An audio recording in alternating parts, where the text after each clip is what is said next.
Sounds is proud to present 5-time Heaven's Medal Guitar Hero of the Year and Guitarist of the Decade, Rex Carroll. Now, when you watch this video, you're not watching just a guitar player who made a video. Rex is trained in classical music and has had over 500 students, so pay close attention. Rex is tuned to E flat if you want to play along with him. Enjoy.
Well, now we're going to talk a little bit about picking technique, and I'm going to show you how I do it. Okay, this is my copper Hot Licks guitar pick, and of course most people use a plastic pick, but I like the copper ones.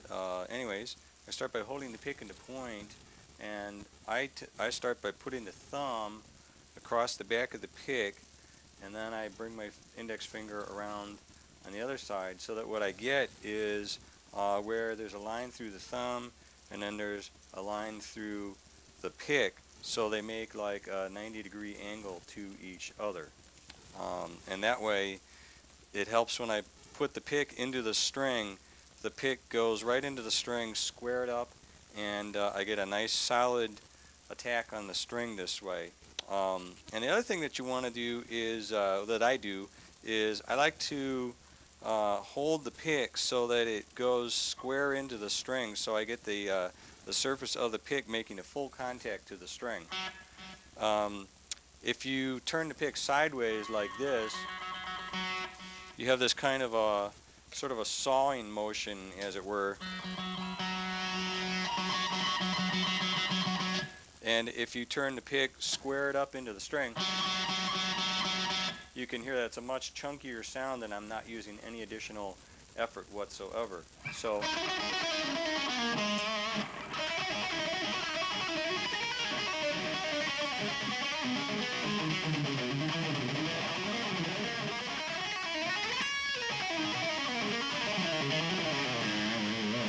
what I kind of do is I kind of move the hand, I drop the hand up and down like this, so that the angle of the pick always stays the same within the strings, and that way I get a good solid chunky attack, which is what you want for rock and roll playing anyways. Alright, now let's talk about damping with the right hand and the left hand. Starting with the right hand, what I usually do is I start by resting the palm of the hand up against the bridge, and then I slowly bring it forward until I get this kind of half muted sound. See, there's like a wide open sound. So I get this half muted sound.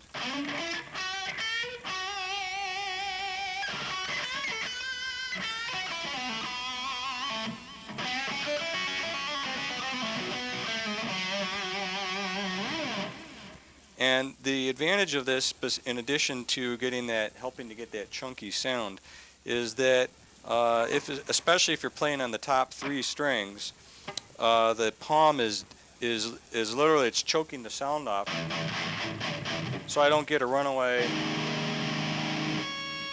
like that. I don't want to have any ringing or feedback or anything happening on my bottom strings, so I just hold the palm into the strings like that, and it helps quite a bit.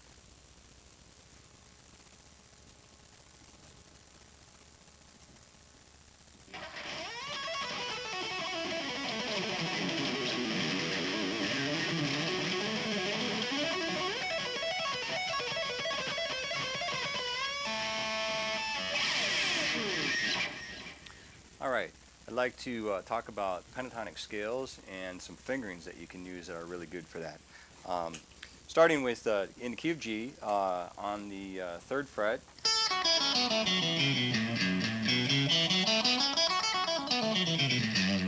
Okay, that's like our home bass position, and then we move to the 6th fret, and this would be the 2nd position of the scale.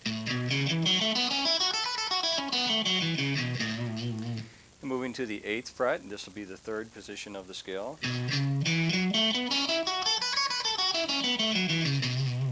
Moving to the 10th fret, and this will be the 4th position of the scale.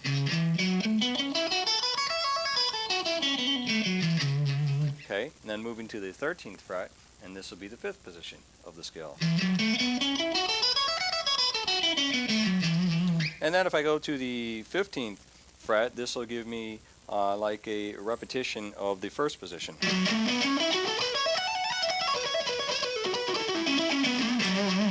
And then another thing that's really cool is I have the 13th fret position here. You can also do that at the 1st fret.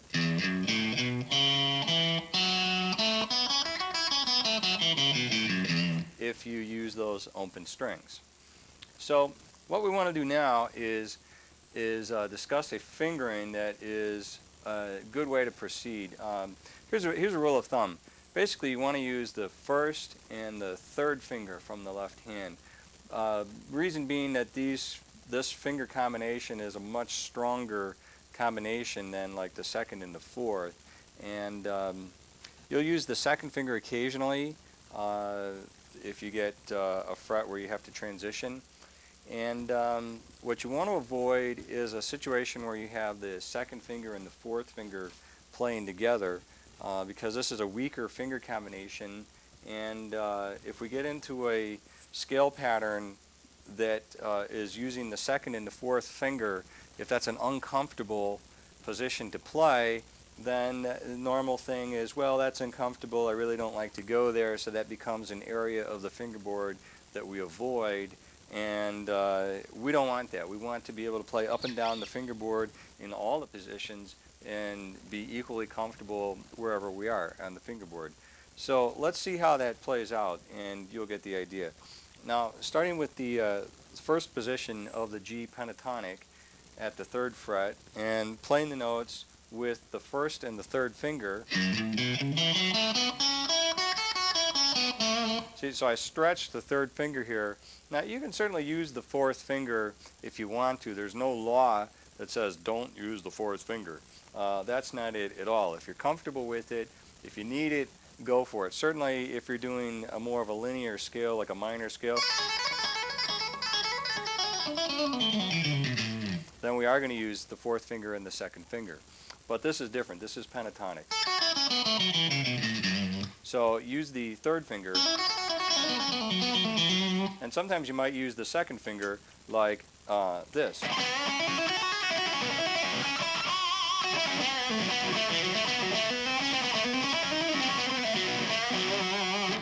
Okay, so if I move to the 6th fret,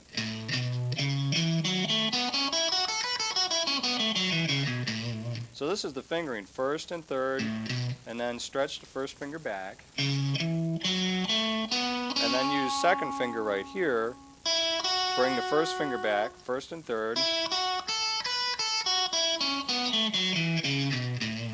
and this may seem a little more awkward than doing, like if I play all the notes in one position.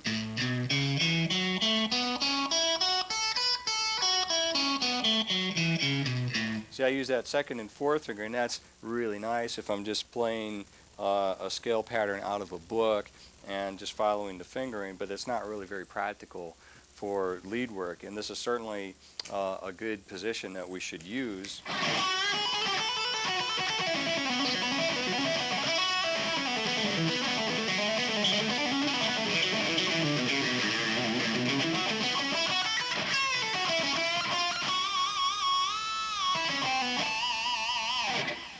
So that's how that works, and that's the reason for that. So you have great licks that you can use just with the 1st and 3rd finger primarily. So continuing on up to the 8th fret.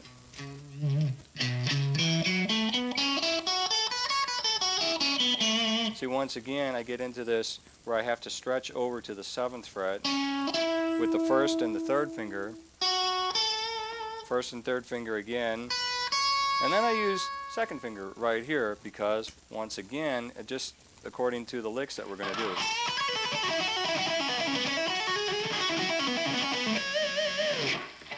Alright, up to the 10th fret,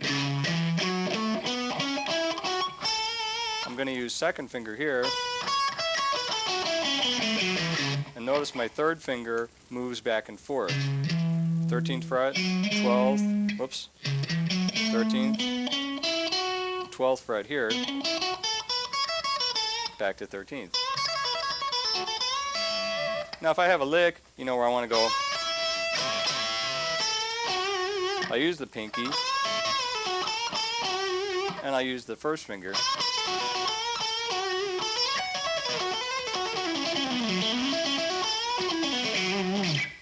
But by and large, I'm using 1st and 3rd finger.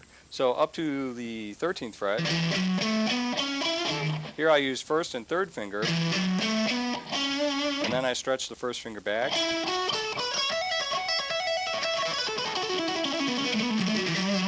And then I get to the 15th fret.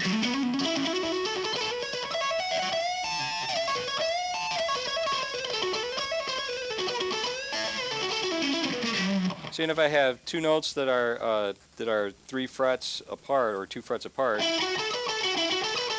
I'll just use the 2nd finger because the frets are so close together. So that's basically it. Something like this.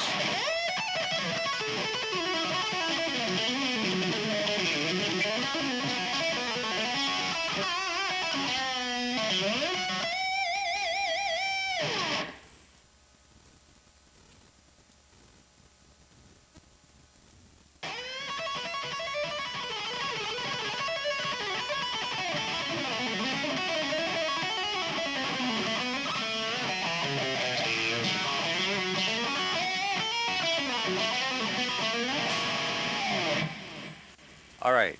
Yeah, when I was a very young guy and taking guitar lessons, I learned a great exercise from my first guitar teacher, John Nicholas. And this is a triplet pattern using the pentatonic scale, and this was kind of like an introduction to lead guitar playing. And in turn, I'd like to pass this along to you now. And the great thing about this is like a lifetime exercise. It's a good finger strength builder. You can warm up with it, and you can certainly use it in your playing. A lot of great players have used this: Randy Rhoads, Frank Marino, Gary Moore, the list goes on and on. So I'm going to show you this pattern right now. If I go in the key of G on a pentatonic minor scale, and right there in the home bass position, all right, this would be the pattern starting from a descending at the top of the scale.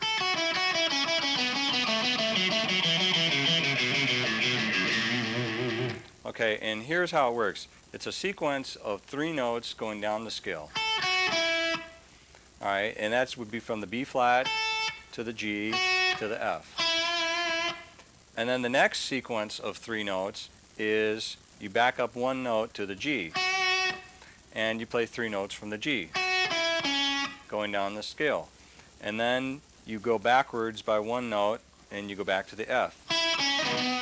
So depending on how you're looking at it, it's a sequence of 3 going down, and then you start each pattern 1 note lower than the one before. So in other words, I start at the B flat, and then I start at the G, and then start at the F, and then I start at the D, and so on and so forth. Or another way that you can look at it is you go down 3, back 1, down 3, back 1. First note of the next pattern is 1 note higher than the one you left off on. So if I play the whole pattern, the sequence of patterns, it's like this.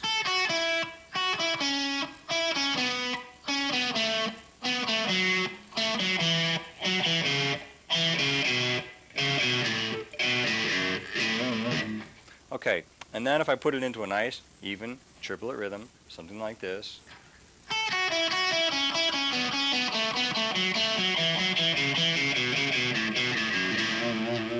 And that's basically it. It's not too hard to learn. Most anybody can learn it. and it has a lot of application, which you'll see in a couple minutes. Now, if I'm going to go ascending up the scale, it's a little trickier to verbalize it, but to play it is about the same. So here's how it works going up the scale. We start at the 6th fret, so this would actually be the 2nd note of the scale. There's the sequence. I play the note B flat, go backwards to the G, and then I repeat the B flat. Okay. For my next sequence of 3, I go to the next note in the scale, which is the C. And I play the C. I go backwards 1 note in the scale, and then I repeat the C. Okay, and then I move forward 1 note each time to start the next sequence of 3 notes.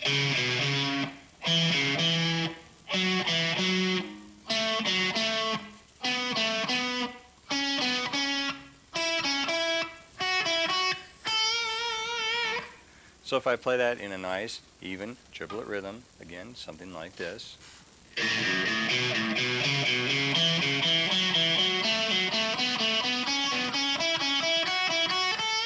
Maybe a little slower.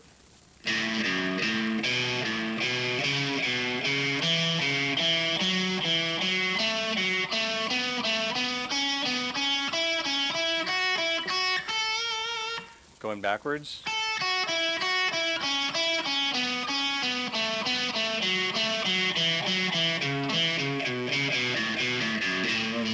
I'll tell you what, if you like practicing with the metronome, this is a great chance to get out your that. And the first thing that you want to do is you want to go through all 5 positions of the scale like we were discussing earlier and play the pattern going up and going down in each of the 5 positions. So that's the home bass position. If I go to the 6th fret for the 2nd position, something like this.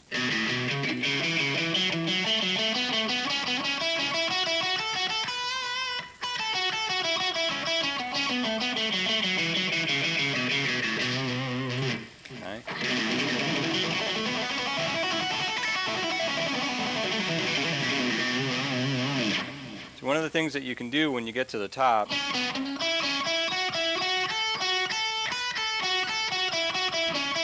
is just turn around and start going back down the scale without stopping. Move up to the next position.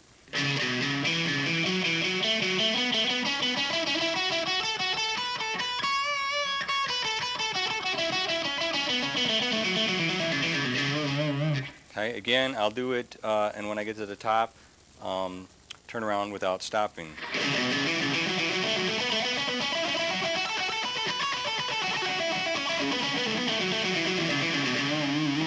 And by the way, I'm picking on every note, okay, using alternate picking, down, up, down, up, down, up, down, up, which is, that's an even, that's like a sort of a 2 or a 4 sequence, down, up, and you're playing with a triplet, you're working with triplets, da da da da da da da da da. So the picking sequence, you have to pay attention to that to make sure that you're doing the proper down up stroke. Okay, so moving to the 10th fret.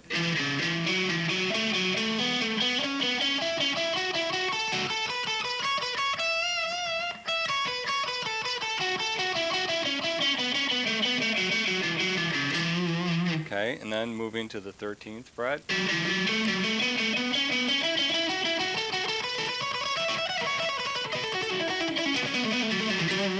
Moving to the 15th fret.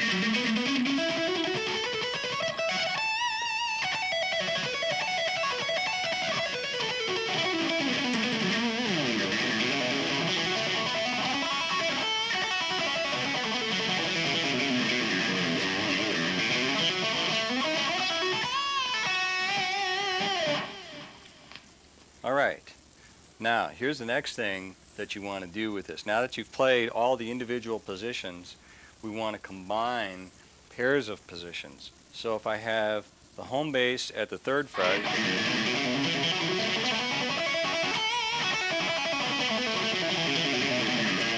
and if I have the 6th fret,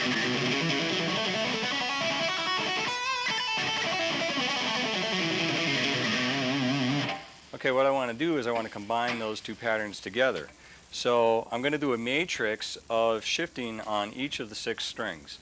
So if I start on the home bass 3rd fret,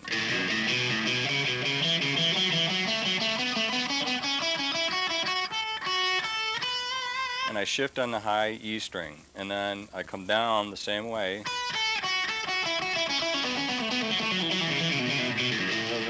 okay, and then I want to do the same group of positions shifting on the 2nd string.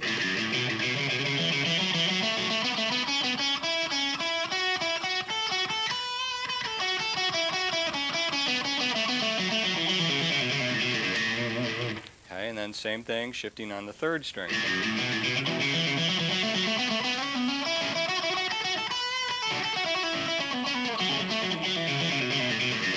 Alright, so when you're on that 3rd string, you're using your 2nd finger a lot, so you just have to watch out for that and work out the fingering for yourself.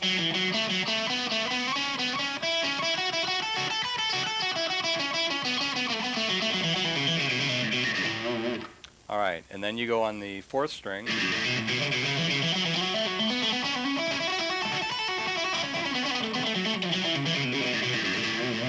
Okay, then we go on the 5th string.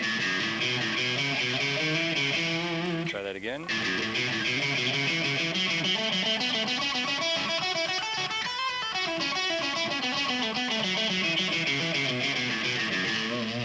And then you can go on the 6th string too.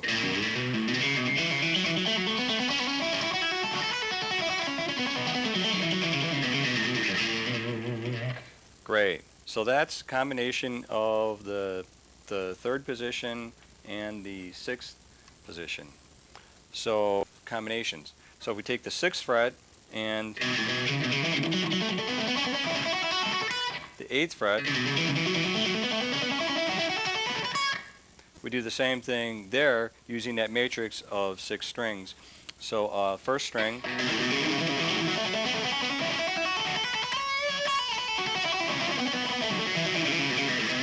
2nd string,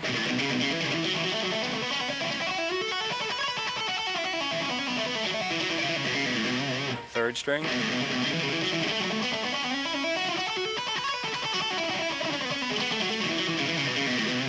4th string,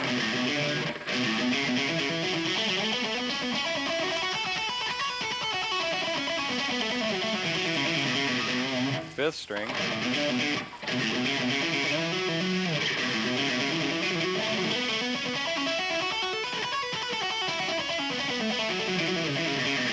and 6th string.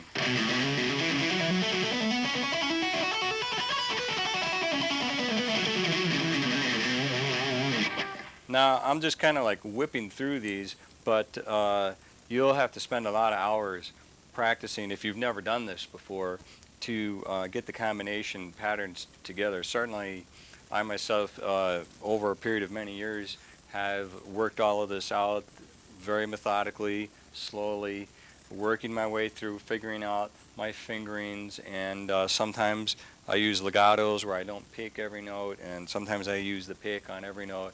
So all those things that you can certainly do, and working through each of the combinations of scale patterns, and you'll work through all the combinations till you finally get up to the 13th fret.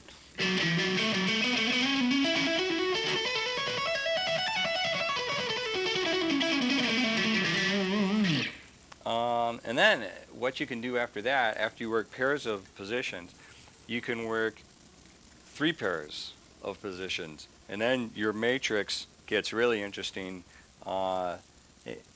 You can go through and work out the different string possibilities. Here's an example. Here's one that I like to do a lot, starting at the 1st fret.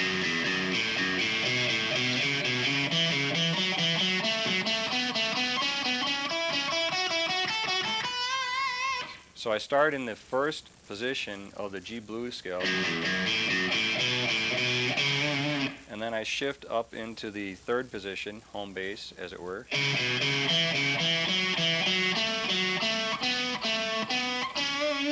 And then I shift up on the G string into the next position. And then because I'm continuing to complete that position, I'll move over to the 1st finger So there I've combined three patterns. First position, third position, and sixth position.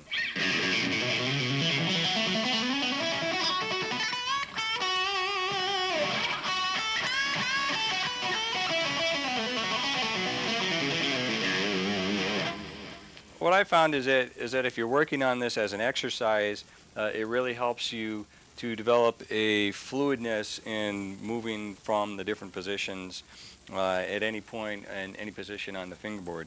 And certainly for the grand finale, you can like work out an exercise where you work from the highest position to the lowest position and back again, maybe something like this.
Well, right now I've got a wonderful little lick. This is one of my all-time favorite licks that I want to show you, and basically used in some improvisation. It goes kind of like this.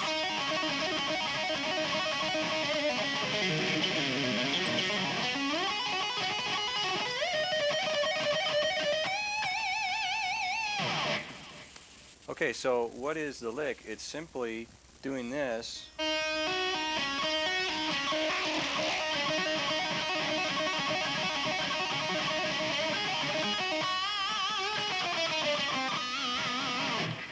Okay, so let's break it down.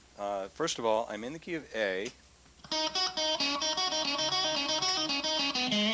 and I'm on the B string, second string, with the first finger and the third finger and the second finger on the D. So there's only 4 notes in the pattern, just like that.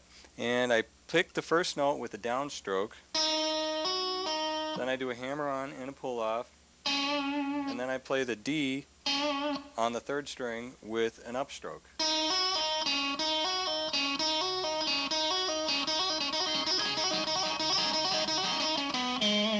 Okay, and I can also reverse the picking. I can do an upstroke here to start with, an upstroke, and then a downstroke on the D on the G string.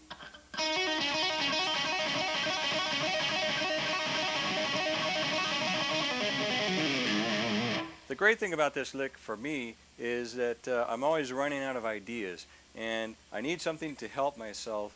And like I have these other licks, like if I'm on a minor scale, I can do that two-string sequence that we talked about, and that's one way that I can stall the audience while I'm waiting for my next idea. The other way is I can go to this blues lick. This is like another thing that I can do.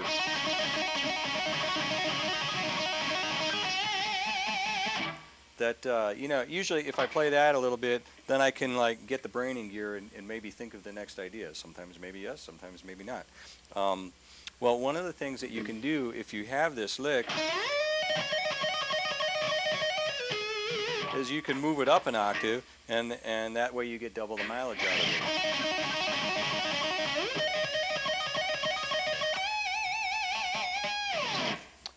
Another thing that I can do, I actually have 6 different fingerings for this lick, and I'm going to show it to you. And they're all little variations, and use all the variations, and you get a little bit different sounds out of it. Okay, so this is like the first variation of it. Now the next fingering of it goes something like this. Okay, I just use the 3rd finger at the D sharp on the G string.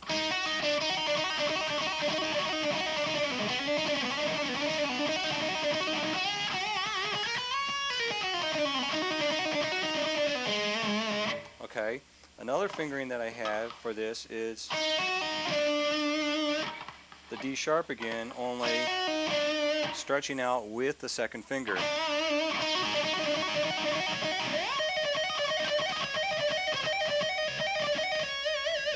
Okay,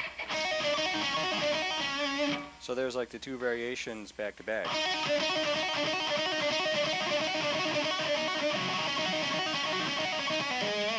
So that's like the first 3. Then the second 3 variations is just move it over to a different set of strings. That's one way to do it on the E string and the B string. And then I just change the fingering a little bit.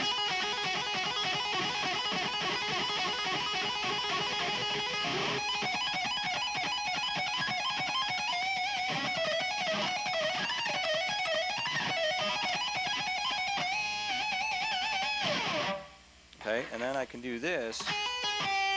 I just play the 1st finger, 3rd finger, and then the 4th finger at the 9th fret here.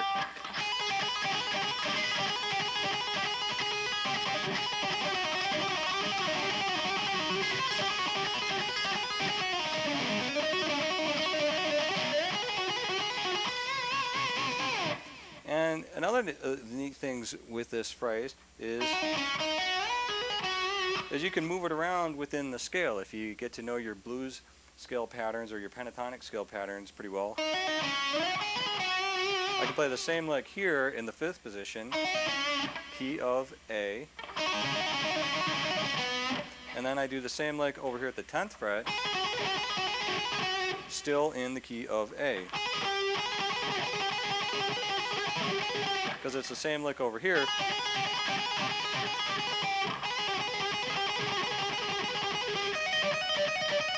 This other lick that I had over here, key of A, 5th fret, top 2 strings, 12th fret,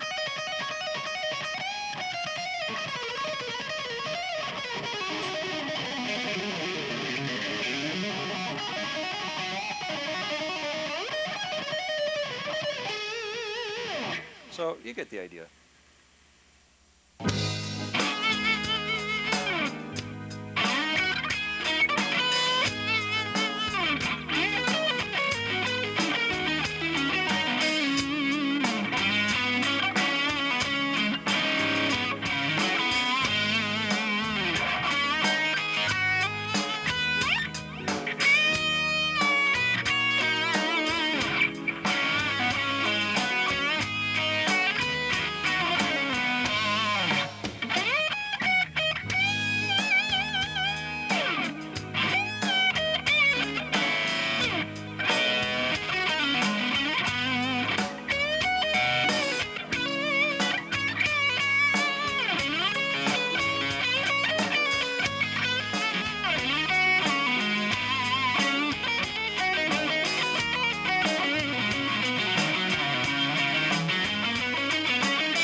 now I'd like to talk a little about string bending and some things that you can do, and I'm going to work out of the key of A with a pentatonic blues scale.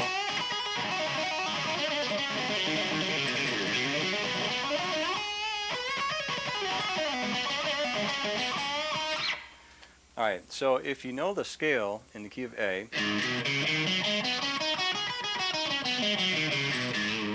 I'll give you two basic rules of string bending that will be very useful and helpful as sort of a general guideline. First rule is every note of the scale can be bent up to the next note in the scale, and we'll see how that works in a minute. And the other rule is always use your ear so that when you are bending up to that next note, that you're always using your ear to hear the pitch and pay very close attention to the intonation of your bend as well. Those two rules will pretty much take you wherever you want to go with your string bending. So I find that one of the ways that to help learn, well, where are the tones? If every tone can be bent up to the next tone, well, where are those tones? It just helps if you have a sort of a working knowledge of the theory of the scale. And so this being a home bass pentatonic box blues scale, if I take each tone and label it as a number, a scale tone, this would be the root on A, C as a flat third, D as a 4, E as a 5, G as a flat 7, A as the root again, flat third or minor third, D as the 4th, E as the 5th, G as the flat 7 or the minor 7, A as the root, and C as the flat third again, or minor third. So a 4 can bend up to a 5, flat third or minor third can bend up to the 4th, and that way it's just kind of like connect the numbers. Whatever number you're on, bend up to the next number. So if I go to a D, which is the 4th in the key of A, and my target pitch will be the E, which is the 5th of A. See, there you go. So I take the D and I bend that up to the E, and then I use my ear to listen to the intonation. So I don't want to go over, I don't want to go too far, and I don't want to go too low either. But I just want to center right in on that frequency. And that is one of the things when I hear a student guitar player in many years of teaching, people try to do string bending, and when I'm teaching in a lesson and somebody has the idea, well, okay, bend a note somewhere, and they don't really have a concept of where they want to go with their bending in terms of a target pitch, or even if they do know where they're trying to get to, they don't have the control to get that. So you have to put in a lot of hours so that your left hand knows how much tension it's going to take to get that note right up to the pitch you want. So this will work on other notes as well. So if we take the minor third on the C, well, the next tone would be the 4th, which is the D.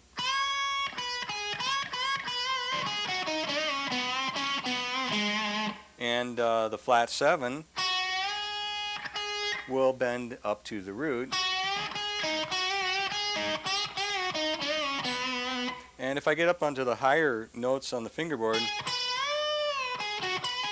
so I can take the minor third, and I can take the 5th or the flat 5th,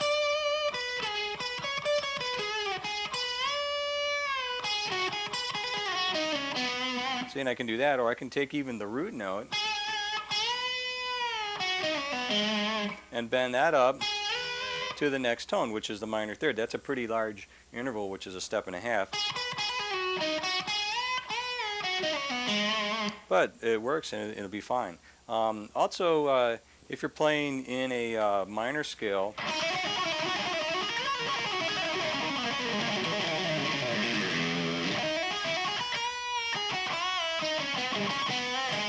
you have other notes that you can use as well. So I can take the flat third and the second, and then I have the flat 7 over here, and the flat 6 or the minor 6. Also, the major 6 works really well with the 7th too. Here's a nice little lick that you can practice. It's a lot of fun.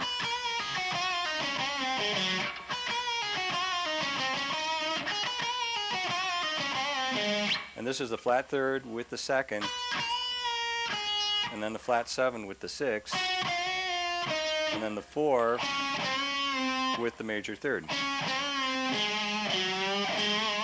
Alright, now here's another little idea that you can do, where you can take the flat 3rd again on the C with the index finger and bend that up to the 4th.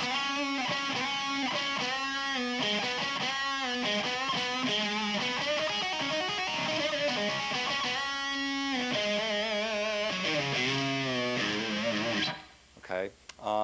Another thing that I'd like to show you is if you're bending, like say on the flat 7th up into the root, a lot of times I'll put a vibrato on that note.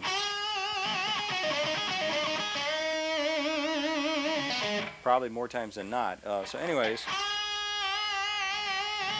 when you're doing this vibrato, what you want to make sure that you do is, first of all, get your bend up, hit the target pitch, which in this case is the G up into the A. And then as you work the vibrato, you want to let the note down from the target pitch about a quarter of a step or a half a step, just a kind of a tone. And you want to let it down and then bring it back up exactly to that target pitch, and that's where you have to use your ear to know the intonation. And then on each cycle of the vibrato, you want to let the note down by that same amount each time. So really put in the hours to have control over the left hand on that. So it's always a thing where you're going up to the target pitch and then you're letting it down a little bit, coming exactly back up to that target pitch, and then letting it down a little bit. So when you work the vibrato, it's not like where you bend over the pitch and then under the pitch or over. That would sound something like that.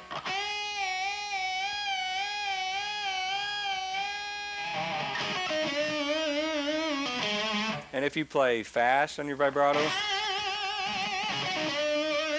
or if you play real slow,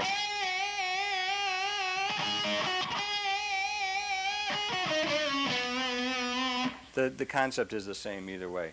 One other thing that I'd like to show you with the string bending, that is one of my favorite little things that I like to do, is taking that minor 3rd, which is the C in the key of A,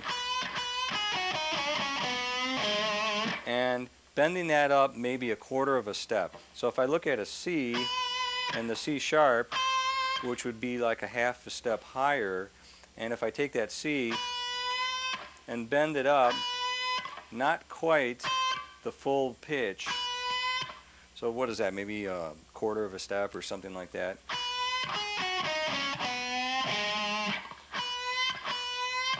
And then what I also do with this bend is with my pick, I set, when I get to the top of that little bend there, it's almost a lift, just lifting the note up a little bit more than a bend. And then I set my pick into the string, and so that I can release the bend. See, then I release with the left hand, and then I go on to the next note. So the net result is that you hear the sound of the note as it bends up a little bit, and then it releases, and you never hear the sound of it as it comes back down. That's not the sound you're looking for. You're just looking for something like this. And then you can combine different types of bends. So here's a flat 3rd bending up to the 4th, and then doing that little quarter to half step bend there. And actually, once you get confident with the sound of that little lifting up on the flat 3rd there, you can actually put a little bit of a lift almost on every note, and just kind of use your ear to have a sense of how far to go with that.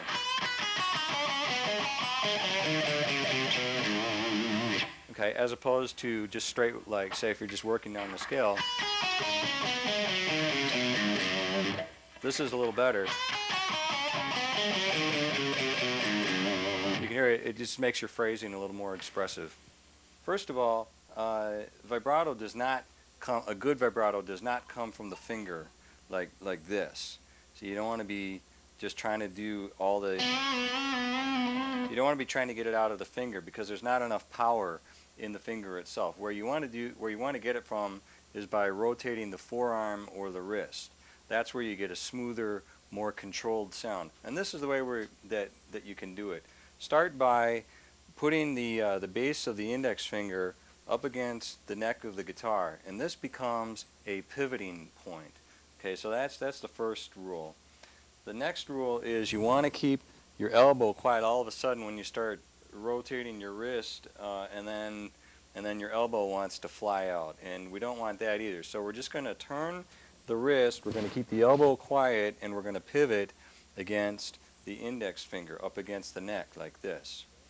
Alright, and then as you close the finger over the string to make a sort of an arc over the string, and if I turn the wrist like this, see, if I was to put my finger on the note C on the G string and just hold the finger over the note, if I turn the wrist, see, then you can see how that finger, it just makes a little motion over the string as if to pull the string down to the edge of the fingerboard.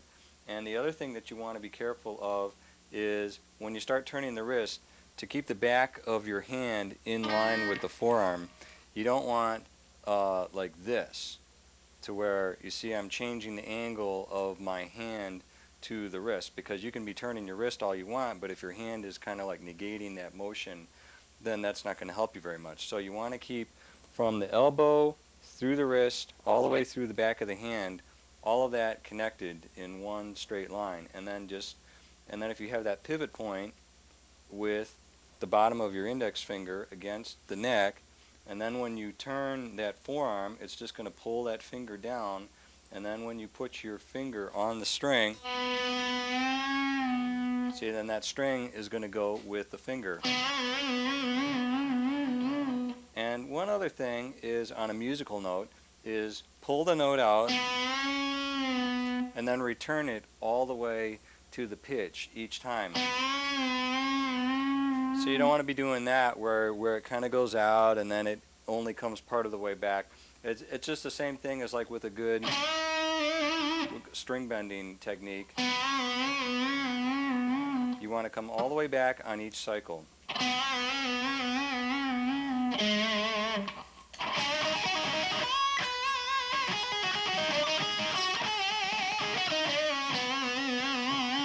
Generally, from the bottom four strings, I'll be pulling the note down to the edge of the fingerboard, and then on the top two strings, I'll be doing the same technique, only pushing the string up, away from the edge.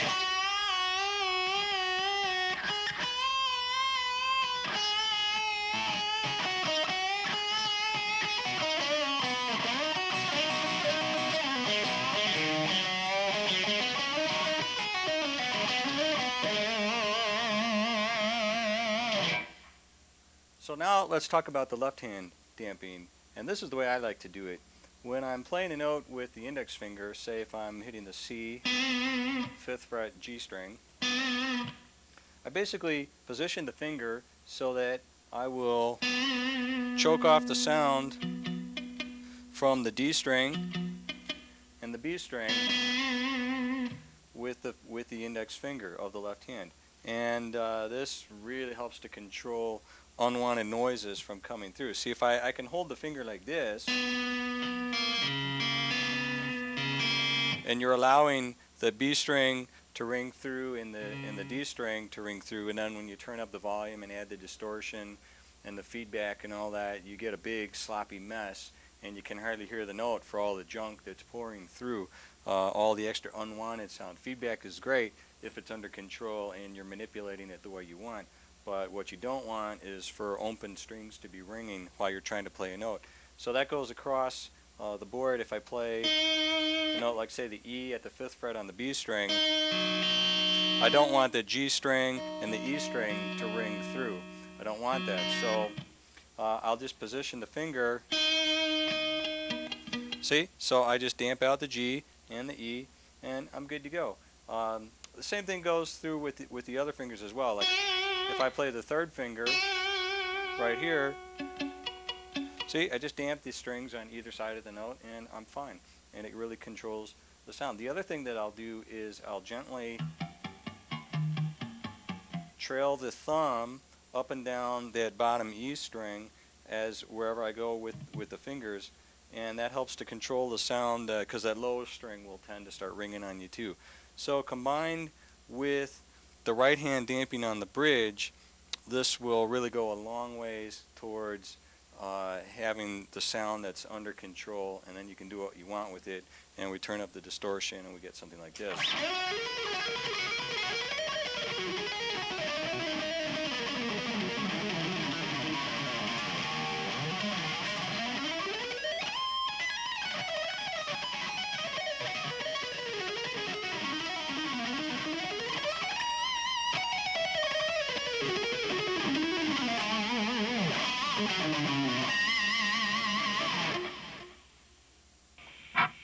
Free association.